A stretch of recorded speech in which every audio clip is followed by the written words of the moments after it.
Mkuu, usilale njaa leo. Trader, HEI imewashangaza watu wengi sana. HEI USDT imewasha moto sokoni. Token hii imepakwa zaidi ya 180% ndani ya masaa 24.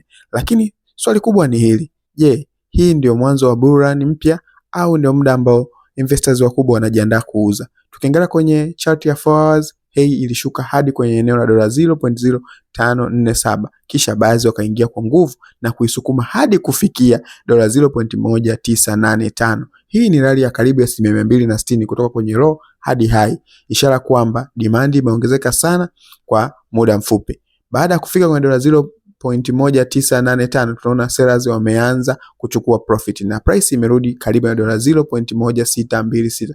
Hii si lazima iwe bearish. Mara nyingi baada ya breakout kubwa market hupumzika kabla ya kuchagua direction inayofuata.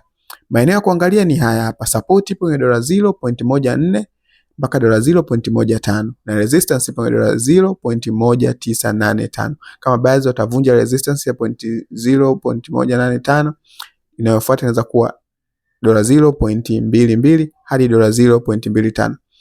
Lakini support ikivunjika tunaweza kuona retracement kuelekea kwenye $0.12. HEI kwa sasa ndio moja ya token zinazovuta attention kubwa sokoni. Je, unaona ikienda juu zaidi au ni mwisho wa hype? Andika maoni yako hapo chini kwenye comment na usisahau kunifollow kwa ajili ya crypto analysis kali kila siku. Na usisahau kujoin kwenye sub channel yetu kwa kupata free trading signal kila siku. Asante, uwe na siku njema.